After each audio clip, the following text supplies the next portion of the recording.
আলাইকুম শেখর আব্বা, কেমন আছো? ওয়ালাইকুম সালাম বাবা। বসো।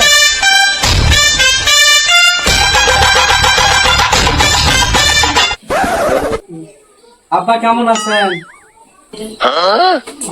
আর কতদিনই বাবা আছি। বলেই তো ভালো। কেমন আছেন? মরে না তো?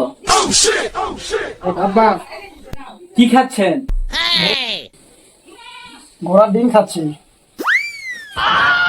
বাহ, এটা তো ভালো খাবার, পুষ্টিকর খাবার। এটা আপনি 3 বেলা খাবেন। এটা আপনার অনেক উপকার হবে। জাউরে কয় কিলো। আমি ঘোড়ার ডিম খাচ্ছি তাতেও সে খুশি।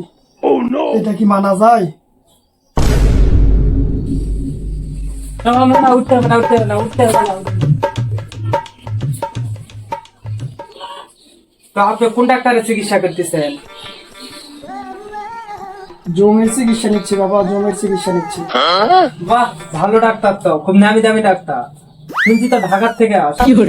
যাক, ভালো দেখতে চিকিৎসা নেন, ইনশাল্লাহ ভালো হয়ে যাবেন। এই দোয়া রাখি, তো থাকেন, আমি আসি। আসসালামু আলাইকুম।